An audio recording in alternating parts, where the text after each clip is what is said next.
Numbers in the spiritual world, they appear to us throughout the day. What do they mean?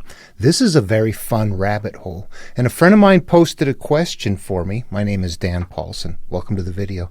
And it was to address this very thing. And I've done a lot of work on this and have researched this a lot and have very direct experience with it. And I want to talk about it. There's a lot of information out there on this, and the vast majority of it is something I don't agree with at all.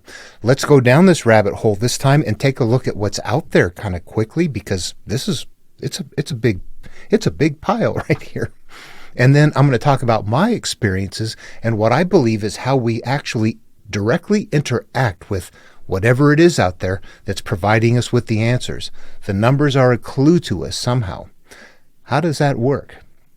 All right, let's read his comment first. Hi, my brother. I hope you're doing okay. I need you to help open my mind. Can you make a video about number 144? I saw that this number is in almost every religion, and I had some strange things in my life. That right now the situation is that I see the number every day on random car plates, clocks, trucks. But every day it's showing up, and I need to comprehend this, and I need to know that. I can always share with you, my brother. I want to see what your view is on this number. Thank you, my brother. Okay, and there's a number of things to talk about, and there are people that have very strong feelings about it, as do I. What I'm going to say is that people in big groups that talk about it, the numbers as if they belong somehow to their religion, they don't have the numbers interpreted. There's something different that's going on that has nothing to do with the religion. It has to do with something different. You're drawing something into you from a collective, but it's a confusing thing. Okay, let's talk about, first of all, also gematria. Gematria is a word count, letter count, numbering sort of a thing that this is not. I'm not going to go gematria. But also, let me just read a couple of these. These are a couple of examples of something from Christian channels where they make claims like this. And if you look at it, you realize it's just a claim. There's nothing that backs up anything that is being said here. You can see where they're pulling the information from, but you can see also that they're not interpreting it correctly. They're just making it theirs. I like the sounds of this, so this is what I think it means. I'm just going to read these. It comes from BibleStudy.org. If I try to share the screen, I can't interact with it. Okay, if I click meaning of numbers in the Bible, they've got 1, 2, 3, 4, 5, 6, 7, 8, 9, 10, 11, 12, 13, 14, 15, 17, 20, 21, 24, 30. It starts jumping. 30, 33, 40. 40 is one that we know from the flood, purity time. Let's see what it says, what they say 40 means. The number 40 generally symbolizes a period of testing, trial, or probation. It can also mean or symbolize a generation of man. Moses' life as an example of trial and testing can be divided up to 3 blocks of 40 years. I don't know where they get that from, the 3 blocks of 40 years. Meaning of the number 3. The number 3 conveys the meaning of completeness, though to a lesser degree than 7. It derives its symbolism from the fact that it is the first of 4 spiritually perfect numerals, the others being 7, 10, and 12. Where do you get that from? That's just somebody just wrote that down. Here's what it means. Oh, how do you know that? Meaning of number 7. The number 7 is the foundation of God's Word. It derives much of its meaning from being tied directly to creation and symbolizes completeness and perfection, both physical and spiritual. They're getting very close right there. 7 is a pure state, naked, unashamed in the Garden of Eden. Right there is where we are. That's where 7 is right there. That's a pure state we get back to. That is, that's a wise man asking a child 7 days old about the meaning of life. You go back to where you're disconnected from things. Okay, so what we have there is things that are written that you would go, oh, okay, what can you do with that? Nothing. You can just either believe it or not. That's all you can do with it.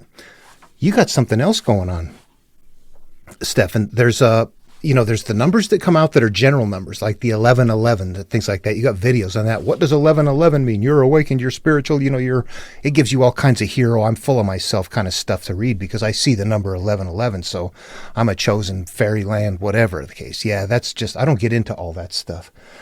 The numbers are there in that case that are just general numbers. 1111 would mean what? I'm going to read, well, first, no, let me get into my story. The 747 story, because it's very specific like yours, and it doesn't fit the category of these other numbers. You look at that and go, why am I seeing that?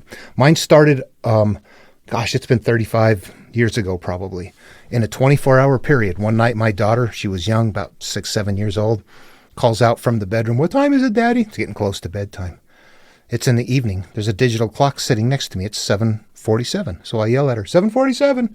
The very next day, the exact same thing happened. And that's why I remember it, because I was like, that's how bizarre. What a coincidence. Same night, little girl asked me, same thing. It didn't happen there again, but very quickly I start seeing things like, I become aware of this truck that's like beside me on the freeway, and I look up and, oh, it's trailer 747. You go to the grocery store and buy, a handful of things, and they ring it. That'll be $7.47. And you're like, really? The license plates, all the kind of stuff you're talking about. And at some point, it was very meaningful to me. And I was doing stuff at the time. I was trying to develop an aircraft for aerial photography for agriculture, which I did. And I thought, oh, that's telling me I'm on track. 747's an airplane.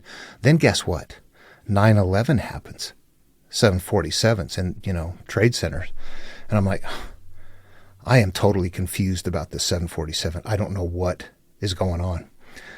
And it kind of comes and goes and nothing's happening, but the number keeps going there. At some point, because this is going on for probably 2 years total, at some point I dismiss it as one of those times where it's like, well, if I'm interested in a certain kind of car or something like that, next thing you know, you're spotting it everywhere. And I was like, that's all it is. I'm so hooked into it. I'm just happen to be seeing it. It doesn't mean anything anymore.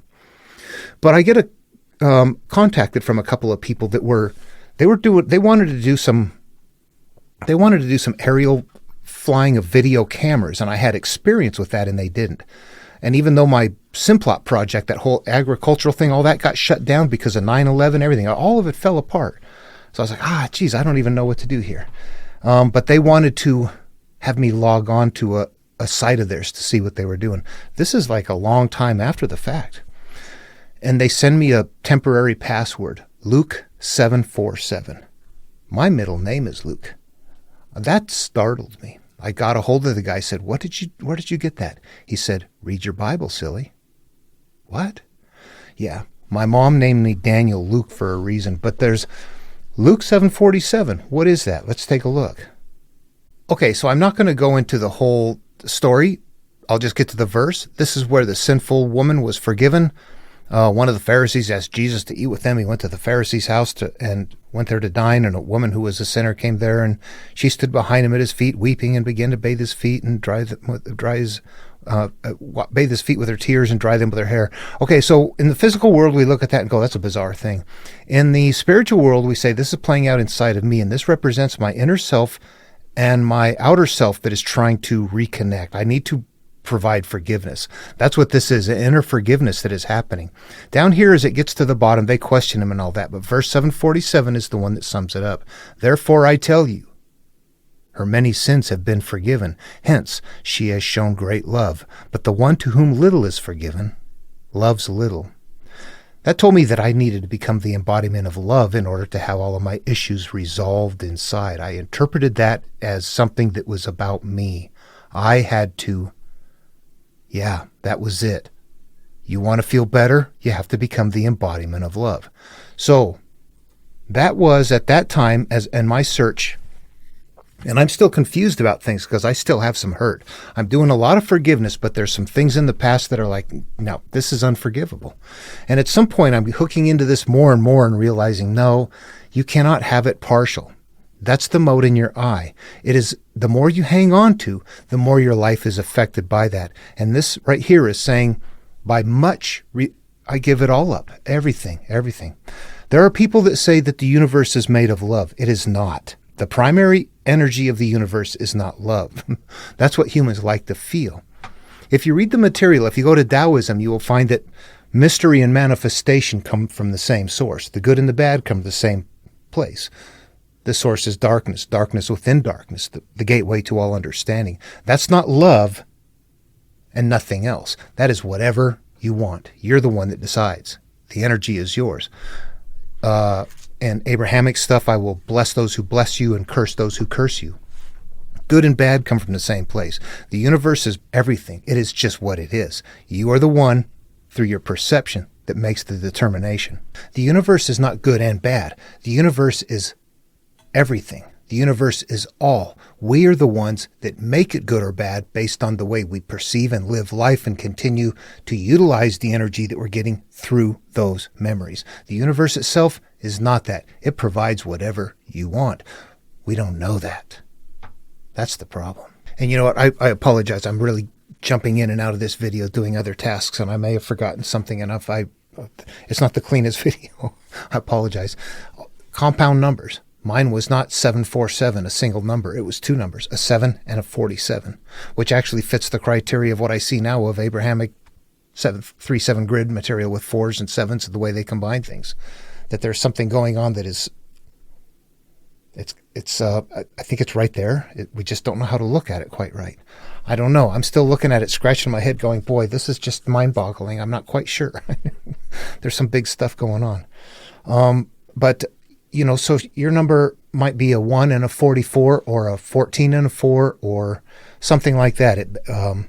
It's hard to say. You have to look at that and consider the possibilities.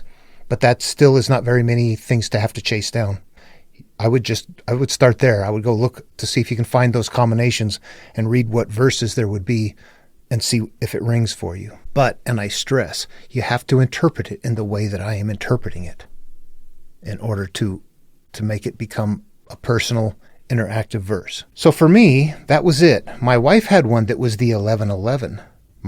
And that was later, and I thought, you know, I got an idea. I got a theory. She was raised in a Muslim home. So I get out my Quran, and I go to chapter 11, Hud, and verse 11 in the Truth of Revelation. Except those who are patient and do good, for them is forgiveness and a great reward. So this is about being patient and continually this is like a yoga, continually doing something good. Your reward will be great. So that's a good verse. I mean, does that ring with somebody? I don't know. What I want to do right here, though, is stop and talk about a theoretical process. What is going on? Why are we getting these numbers? What is happening? And it looks to me like some of them are very broad-based. The 1111, yeah, those are everywhere. You can find channels, videos, all kinds of people. Like I said earlier, people that are like all about that. I see 1111, so I'm a chosen one that got enlightened this morning. So there's a lot of that out there.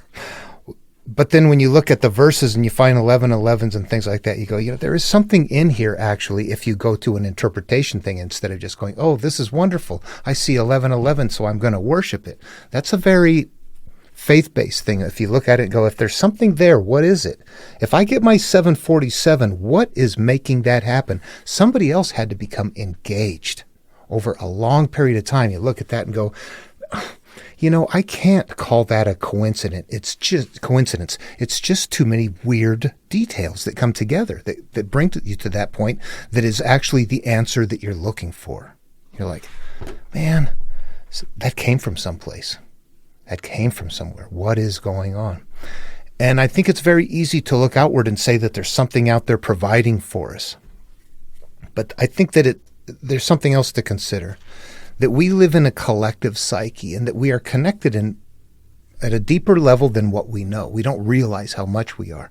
That when we're a seeker, seek and you will find, knock it will be opened. If you're the kind of a person that is really seeking, you're going to get answers.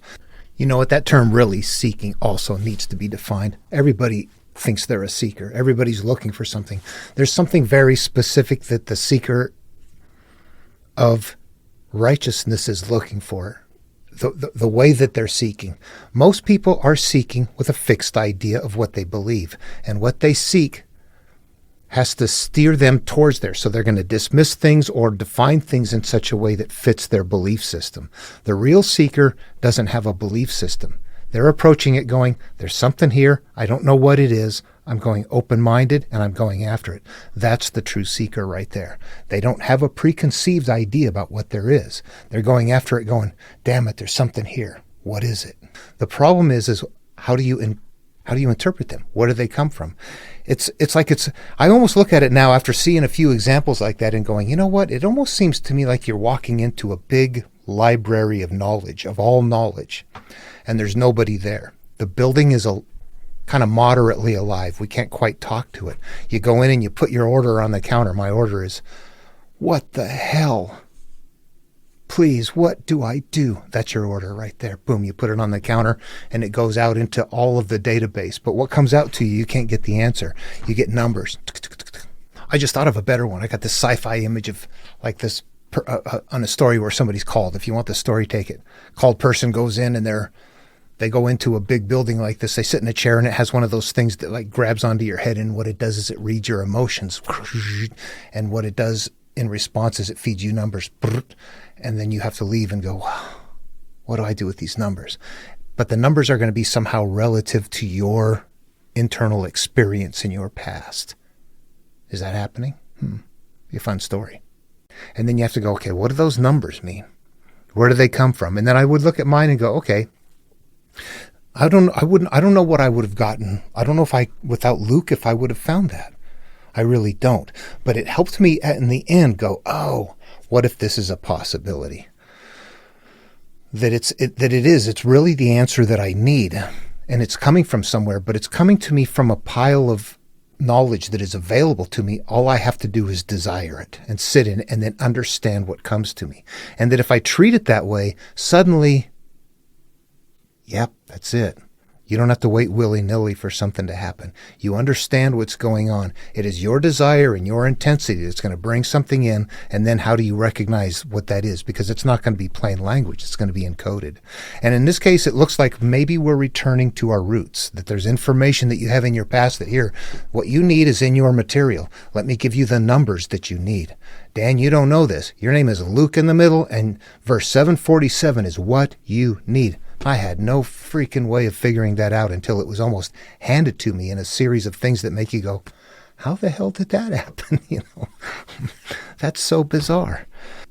Okay, what I'm going to do is read verse 144 from the Quran from chapter 2, the cow. This is something that I have really focusing on lately. It's really emerging as a strong teaching. It's right here as well in other Abrahamic material. It says, indeed, we see the turning of thy face to heaven, so we shall surely make thee master of the Qiblah, which thou likest. Turn then thy face toward the sacred mosque, and wherever you are, turn your faces towards it. And those who have been given the book certainly know that it is the truth from their Lord, and Allah is not heedless of what they do. Okay, let's interpret this. And you know what? There's some old English looking stuff in here. I still question, it's like Arabic is not that way. Okay, indeed we see a turning of your face to heavens. So you're looking for what? You're looking for happiness. I'm looking for peace. I'm looking for that inner peace. You see my turning to heaven. So we're going to make you master of the Qiblah, of the you need to focus on something. That is what that everybody that doesn't know, that's the mosque, the sacred mosque itself. What is it if this is playing out in your mind? What is it that you need to hold on to? The mosque is like, honestly, the representation of the pillars of Islam. It would be something like the tablets of fate. So what you need to do is focus on what you need to focus on in your life experiences to change your life. You keep your face turned towards the sacred mosque, towards the belief system that you're wanting to focus on. Eat the scroll and don't let it go. Abrahamic material. Ezekiel, I think. And wherever you are, turn your faces towards it. Life goes on. Oh man, stop. Turn to the higher self. Turn to the higher awareness. Keep looking at your goals. And those who have been given the book, there you go, eat the scroll. Those who have been given the book certainly know that it is the truth from their Lord. This is the right way to live. And Allah is not heedless of what they do. You're going to have experiences based on the changes that you make. And Allah is not heedless of what they do. I will bless those who bless you and curse those who curse you. I don't know if that's what you're looking for. That's how I would treat it, though. And I would interpret this like an Abrahamic, and like I interpret anything. Like I interpret other Abrahamic material, as well as Hindu material and Buddha material and Taoist material. As I'm making this video, I become aware of something as I'm going through and editing. That the three that we just came up with right here, the And I don't know if yours is yours. I just pulled it from where it is. But if we were to follow them, the 747 represents become the embodiment of love. The 1111 says that if you seek what you're looking for, you're going to find it and you're going to be rewarded in accordance with the way you seek it. And the last one says, maintain focus on what you know is the right, correct thing and keep at it, and it will emerge. That's like frequency modulation, if you know what that means. It's weird. It does seem like there's something in the background out there, doesn't it? There's like some sort of an entity that's out there taking care of us. But I think if you think about it, it really looks to me like we're in the driver's seat. As long as we continue to credit something out there, we don't quite interact with it properly. If we look at it this way, like it's a pool of information and we're the ones that are emerging, that are being able to like somehow grab it, we have to, it's held in space. We have to somehow manage it so that we can comprehend what it is. It's there, and it seems like, God, it's magical. But the reason I think that we're in charge of it is this. If you really want something, you seem to get it, whether it's the right thing or not. Seems to me like there's nothing out there taking care of things, that it's us driving the boat. My thoughts on it. Anyway, okay, hope that was helpful. Hope it was interesting. I think that the number you're looking for has to be yours, and what I've provided here is just some ideas based on some experience that I hope is helpful. That I've thought it through and it worked a certain way, and I think you might be like the next person that I've found that might be in that same sort of thing. So I'd be curious to hear if you find something that's like, bingo, this is it. I'd love to hear, because then we're trying to figure out this process. What's really going on? It seems natural. All right. And if we treat it as something natural and interact with it in a certain way, it seems to function much better than if we don't quite know what it is and we're waiting for it to happen. So, okay, we can kind of drive the boat. But then we have to interpret. All right. Take care. See you in the next video.